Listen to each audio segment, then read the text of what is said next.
Hi everyone, I'm Anira, aka a cycle breaker. If any of you are in a intergenerational trauma loop or any sort of cycle that you feel stuck in, then this channel is for you.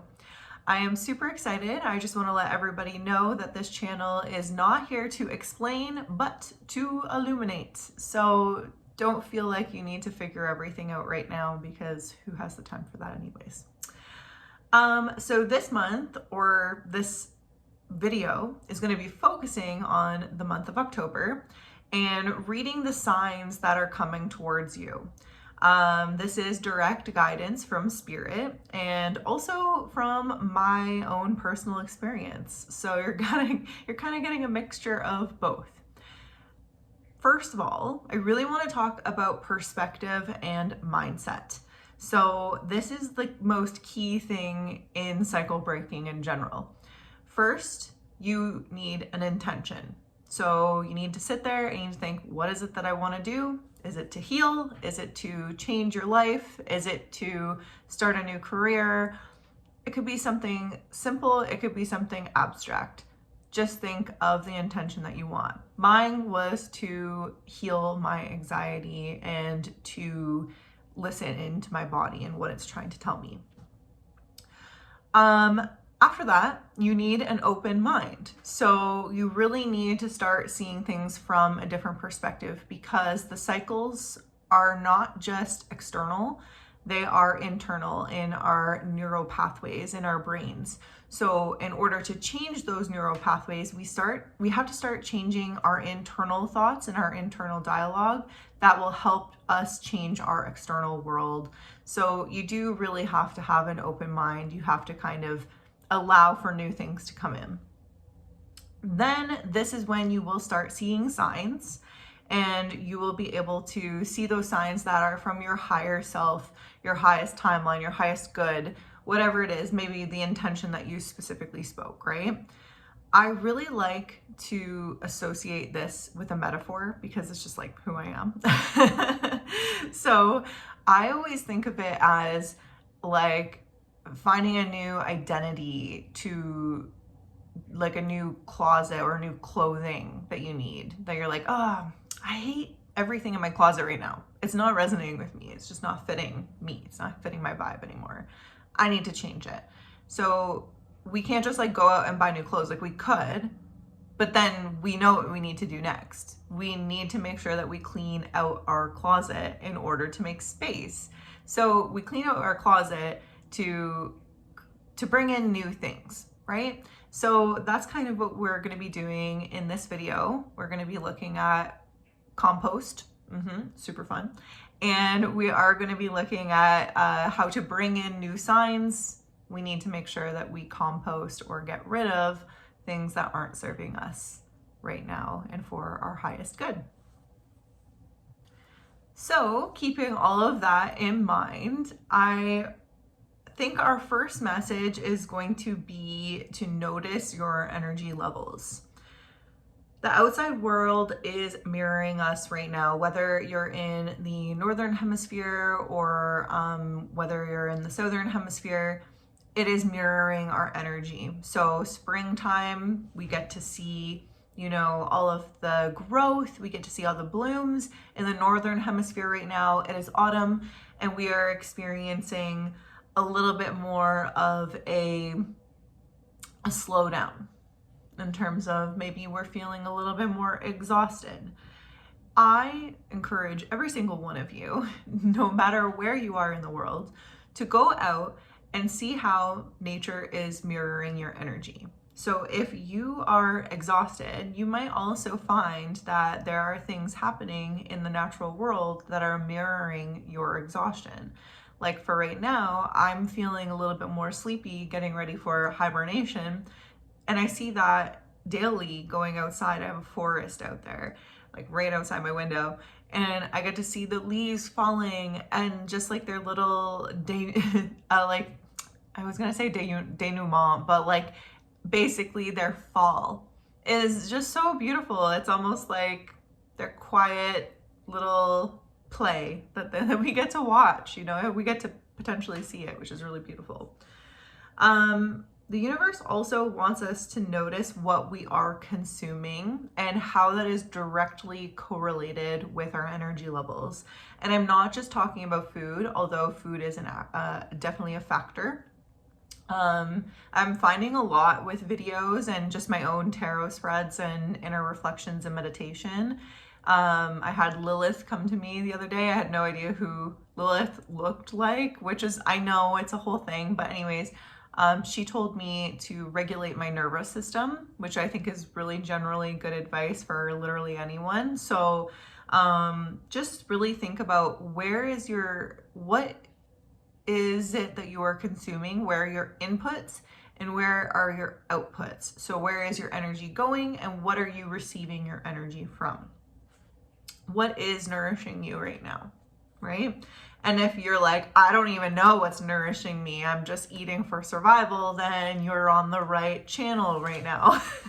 Just to start thinking about, what is it? First, we acknowledge, is anything nourishing us? And, what are we consuming, right? Is it even nourishing? This is a chance for us to pause and redirect. I want to let you all know that October's energy is going to support us. However, there is a lot of composting that is going on. And when there is a lot of recycling materials, that means that energy is shifting. So if there is any sort of upheaval or change that is happening in your life, that's totally normal. Change is constant. So don't think of it in a fearful way. Think of it as like a very normal thing. And then I think we'll be able to feel a little bit more confident in our own abilities of accepting and embracing change when it does happen. So from this first message, I know that change can be hard because it's very unknown, or it can be unknown, but the universe says to start small. Okay, so noticing means that we need to carve out time, right? So you need to carve out the time for rest and reflection, whether that's 5 minutes, 10 minutes, whatever it is to you. If you can do 5 minutes a day, you're already shifting your neural pathways. So great job.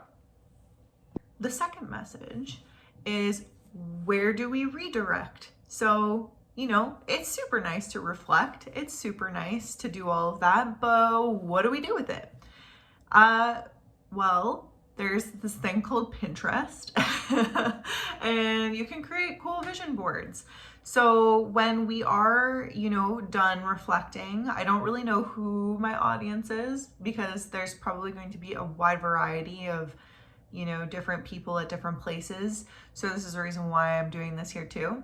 Maybe you're just in the rest phase. Maybe you're just integrating your energies. So when you are resting, that means that your body is processing. Okay, so don't devalue rest. Rest is so important, and I will fight anyone who says otherwise. Not physically, because I wouldn't be able to do that. Anyways, but you do need to start thinking after resting and reflecting, where am I going to focus my energy, right? So you can start doing this by directing your energy towards something that is going to nourish you. Because when we put our energy into things that exhaust us, that lead us to burnout, guess what? We're just going to keep making really tired and burnt out decisions. When we actually put energy or fill up our cups, when we start filling up our fuel, our tank, then we are able to make better decisions. And science has proven this over and over and over again. So energy is super key. I also want to let you all know that when we are building a legacy, when we are building a vision, when we are looking at the bigger picture, you're not alone. You're not alone for this. You can ask the universe to help you in co-creating your dream. So maybe your dream is something really small, I really just want more rest, right? And starting there, you'll be able to, more rest gives you more energy gives you more time equates to multiple different opportunities, right? So I want to let you all know that the signs are constantly surrounding you. So the universe is wanting to nudge you in the direction that you want to go in. The universe is a very subtle energy, especially in our culture, because we are so disconnected from nature. So when we start looking towards nature, we sometimes don't know where to start. We don't know where to go. And nature and the universe doesn't want to shock you. It's actually a very loving and caring energy when you tap into it. That's actually when I know I'm on my highest pathway and I'm listening like to my guides, or it is a message from my guides, is when it is a loving and caring message, because the inner critic in me is strong and she is very mean and I have listened to her a long time and we've gotten places, but now that I'm listening to my loving, like angelic guides, it's just such a different experience. It's so much more calming, and I'm still going major places, it's bigger places, but at a pace that actually suits me and that where I'm not constantly struggling with anxiety. It's pretty great. So yeah, basically the universe doesn't want to shock you out of your illusions. They always want to give you a choice. And they also want you to know that you are the only person who can break that, right? You're the only person who can break the cycle. And again, I've talked about this before, but the universe really highly regards, well, free will is one of the universal laws. So it will always give you a choice to either stay where you are or to move forward, right? And the only way that you can break out of a cycle is to just embrace change and the fact that there's phases within it, right? And that also healing is non-linear. Look at the moon, right? It goes in a circle. Like it's not just like this and then there's an ending point, right? It's going like full moon, new moon, full moon. I could go into all the phases, but regardless, it's a circle, right? So my question is, are you living your legacy or are you living someone else's legacy? Really think about that one. The third message is that October is a month where the ancients say the veil is thin. And we can see this in so many different Halloween traditions, right? Again, depending on whatever culture it is that you're in, regardless, I mean, it really depends on seasons. It depends on a lot of different things. But right now, when the veil is thin, there are different meanings and shadows. A lot of liminal beings, liminal meaning the gray area, where the veil is thin, different things can slip through from both light and dark. And the reason why this is coming through is to kind of give you all metaphors and to understand things from a spooky perspective. I'm a big horror buff and I love scary movies so much. So I want to kind of talk to you about this to help you understand your inputs and your outputs a little bit more. In horror, a ghost, I'm going to talk about 3 different archetypes. There's so many more. So I'm going to be talking about the ghosts, vampires, and werewolves. But ghosts actually symbolize the past and where that lingers within your life. So as a person who is an intergenerational cycle breaker, it's really crucial for me and for us to look at our past, look at the traumas that have occurred within either our past or our ancestors' past, and to forgive those past traumas, or to use radical acceptance. The past can really really help guide us into figuring out what we want to steer away from, because these cycles of lack and scarcity exist in so many different ways within our ancestors. For me personally, I think about the 1930s and the Great Depression. My family, both my mom and my dad's side, but I know more of my mom's side and how this is enacted. But my grandmother was a part of the Great Depression. And I see how she will hoard food in the fridge. And it's really interesting because I'm the exact same way. And I actually hoard little things, or I'll leave little bits at the end because I'm really scared. I don't even know why I'm scared. I just don't like using everything all up, which is so weird. It's very wasteful when you think about it. So little things like that, it's where they come through. And I think it's really important to understand that it doesn't necessarily have to haunt us, but it can actually help guide us.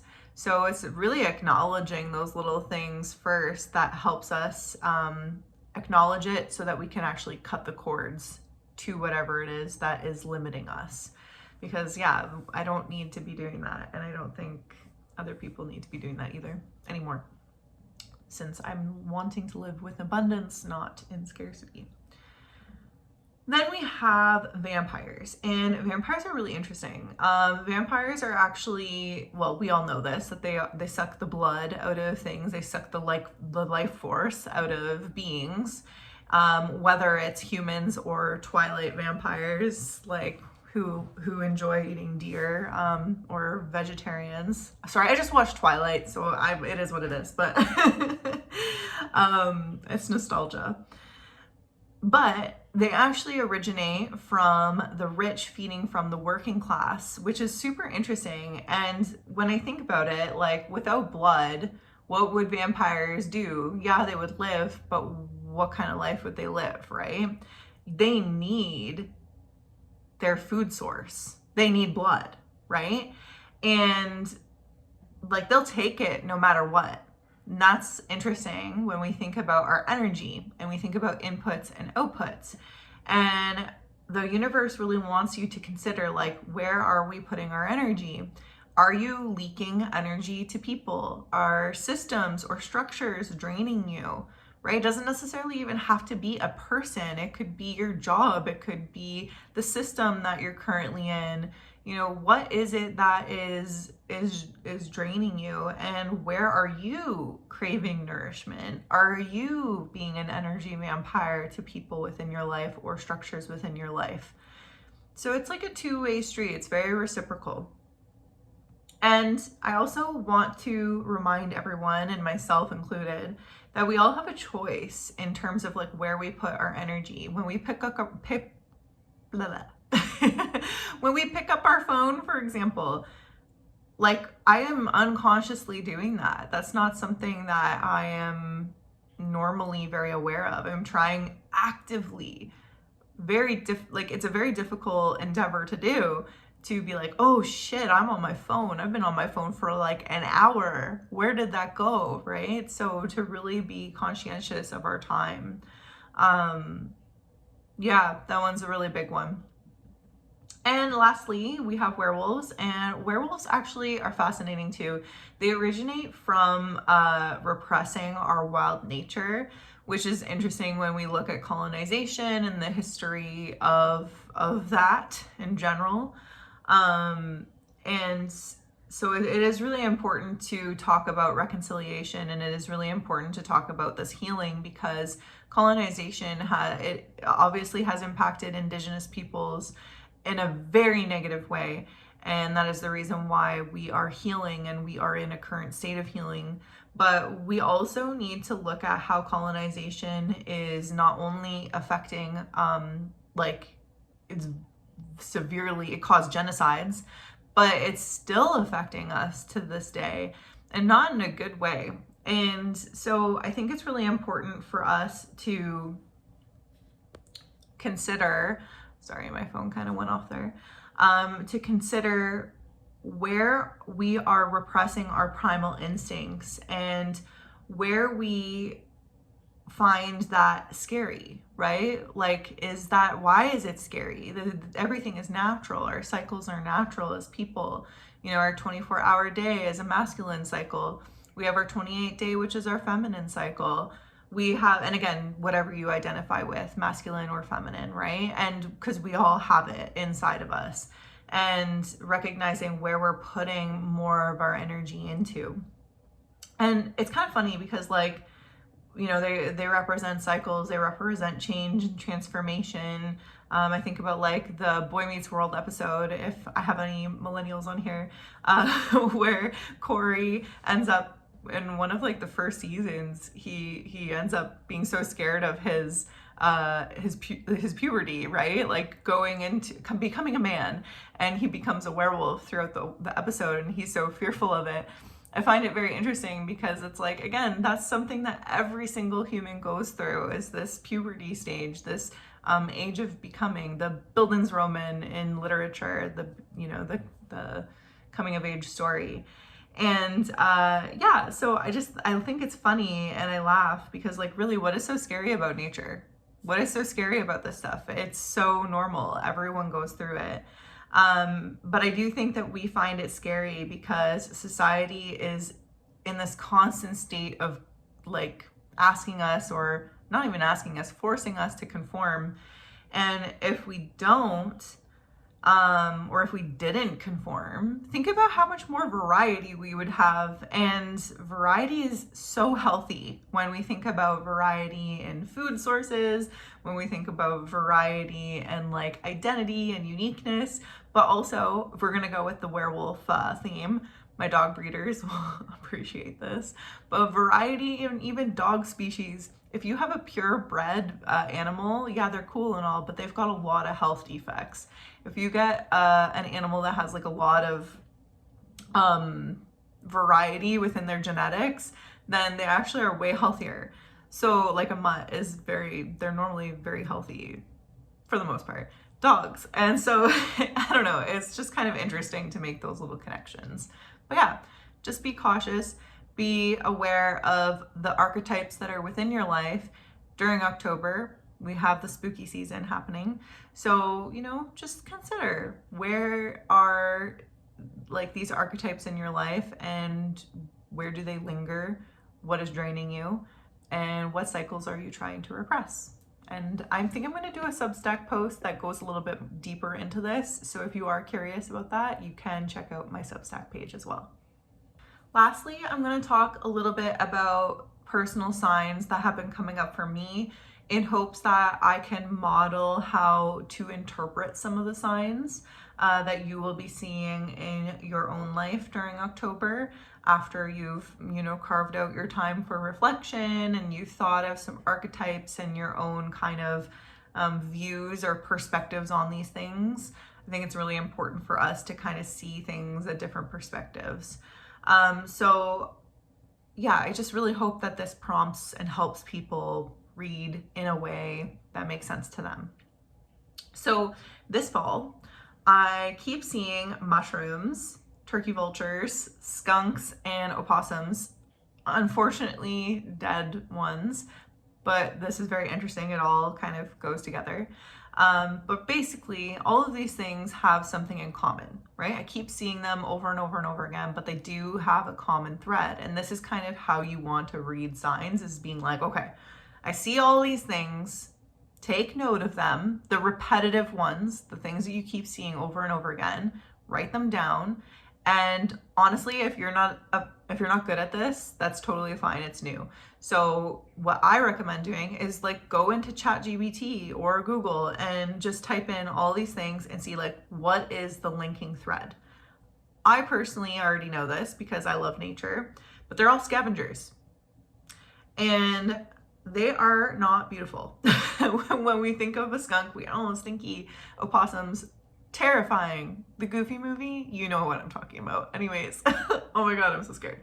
But like all these different things, they're relatively scary. Mushrooms, there's so many people who don't like mushrooms. I do, I love them, but it's fine. I'll allow the judgment. And basically all of these things, they're not beautiful in the usual sense, but they do beautiful things. They maintain the balance that is currently happening in all of the phases in our world. So they help everything go smoothly. For example, the turkey vulture.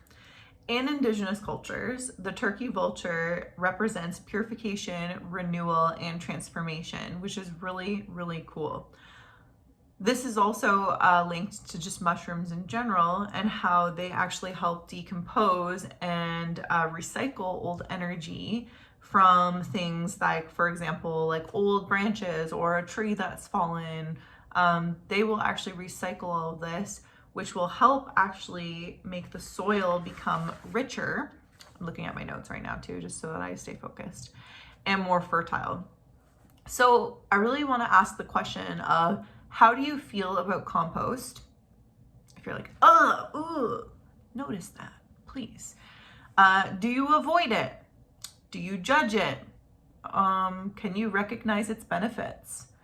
It does have a sacred role, whether you like it or not, in our society. And when we can view it that way, then we can have so much more respect for it, right?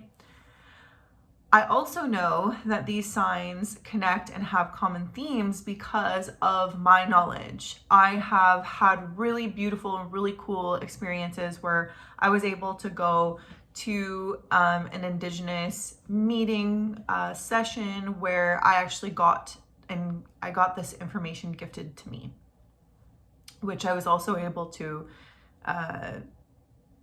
share because I was in a teaching profession. So I can share this information with people. I also just learned this from my own general knowledge and obsession with trees, and then trees also connect to mushrooms. And if you all know The Hidden Life of Trees, then you are totally aware of what I'm talking about. If not, please go read that book. It's so good. So like I have a repertoire of my own knowledge that I have curated throughout my life, and I trust that knowledge. And I also have seen that knowledge occur in my daily life too. So it's gifted from someone, and then I was able to see and view this perspective within my own body. And it's going to change, which is kind of cool. So these signs that I see throughout the month are repetitive, and they are always placed in the most like unique moments and times. It's so like, oh my gosh, I look up and I see a turkey vulture and I'm like, oh, that's so crazy. When I finally paid attention to the outside world, it speaks to me always. So I invite all of you to open up your mind to the signs and to prime your brain. So this is going kind of back to the beginning of the video, to expect signs that are for and that benefit your highest self and timeline. You need to carve out the time to write them down and to start noticing their appearances. If a nudge tells you to go like a different way to work, or to try a different flavor of coffee, or maybe to walk on a different path, then follow it. You might end up looking or finding a sign that you've never noticed before, or that you start noticing. When we do this, you are literally rewiring old patterns and neural pathways within your brains, just by doing these really small acts, which is really neat. Even in the smallest and the most ordinary moments, we have a choice. We can always choose, which is probably the most empowering thing that has currently been happening to me as of late. And it has really built up my own confidence within my inner knowing, rather than focusing on external knowledge and what other people are saying. It's helping me to really trust myself, which in turn helps me trust my inner child, and my inner child trusts me more, because then I'm not betraying, my inner needs. I'm focusing in on my inner needs and my inner knowledge. I genuinely hope that this helps you too, because I think that a lot of us really have put such an emphasis on external outputs, or I guess inputs in our lives, And I think that we really need to start shifting inwards and recognizing the amount of wisdom that we hold within our bodies, within our own repertoire that we've built throughout our lives, and to really trust ourselves more. So in closing, I really invite everybody to walk your path and carve out time. Even if it's 5 minutes, 10 minutes, whatever you can carve out is perfect. In this moment or in these moments, where can you sit in silence and reflect or just observe? In meditation, it could be coloring, it could be anything. It doesn't have to be just sitting down. In this pause, you can ask yourself, where am I exhausted? What inputs nourish me? What legacy am I building? Am I composting with compassion and reverence? What signs am I seeing? Maybe eventually you'll have more time to be curious, and maybe you'll have more time to explore and make the connections. But the first step is literally just acknowledging your energy levels and being honest and just carving out the time to do that, do the daily reflection. Please share, like, and subscribe and comment below. Actually, for comments, this would be super cool. What do you need to let compost in your life? And maybe even just think about how much time it would take, right? Are you allowing the time for things to compost in your life? And another one is, what signs are you seeing? So if you could comment and let me know, like, you know, if it's numbers, if it's animals, if it's nature, if it's like a specific color, whatever it is, I would love to know. And also, I do think that with this community, I think we're all cycle breakers here. Maybe we can actually help each other interpret our signs. So if you would like help with interpretation, let us know, because then we could totally help each other out.